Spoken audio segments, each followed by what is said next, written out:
ঠিক আছে স্যার, আপনি ওয়েট করেন, আমি আসতেছি স্যার। আমার হয়তো 10 মিনিট সময় লাগবে। এভাবেই মোবাইলের অ্যাপসে অন্য প্রান্ত থেকে কল করা যাত্রীকে গন্তব্যে নিয়ে যাওয়ার আগ্রহ প্রকাশ করছিলেন এই চালক। গত বছর 22 নভেম্বর চালুর পর থেকেই নিজের প্রাইভেট কারটিকে উবারে নিবন্ধন করে ভালোই উপার্জন করছেন তিনি। চুক্তিভিত্তিক দিনব্যাপী ভাড়ার চেয়ে উবার চালিয়ে বেশি লাভ হচ্ছে বলে জানিয়েছেন আরো অনেক চালক। আমাদের বেকার তো দূর হয়েছে এবং সবাই খুশি। সোজা কথা, যাত্রী যারা আছে সবাই স্বাগতম জানাচ্ছে।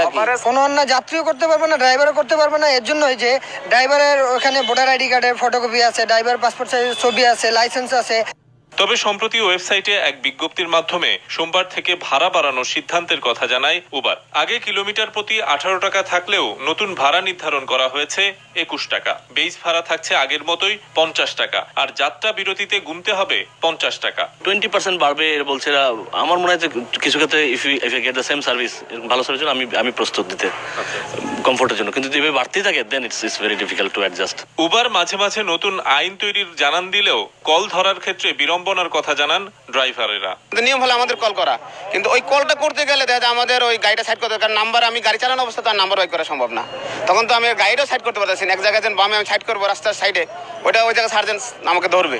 আইনের কাঠামোর মধ্যে আনতে পারলে যখন তখন চাইলেই ভাড়া বাড়াতে পারবে না বলে মনে করছেন বিশেষজ্ঞরা। ট্যাক্সি ক্যাবগুলো যদি কম দামে চলে আসে এবং উবারের সমপরিমাণ রেটের মধ্যে আসে, এবং তারা যদি চায় যে আমরা উবারের অ্যাপের মধ্যে আমরাও অন্তর্ভুক্ত হতে চাই, I am sure Uber will welcome then. সরকার মনে করে যে না, একটা আইন করা দরকার। আমরা এবং আমি শিওর উবারও প্রস্তুত আছে যে হ্যাঁ, আইন করে হলেও এই সার্ভিসটাকে চালু রাখা উচিত। উবারের কাছ থেকে তেমন কোনো সাড়া পাওয়া না গেলেও আইন প্রণয়নের কাজ চলছে বলে জানিয়েছে বিআরটিএ। আমরা তো তাদের ঠিকানাই জানি না, আমরা নিজে থেকে তো তাদের সাথে যোগাযোগ করতে চেয়েছি।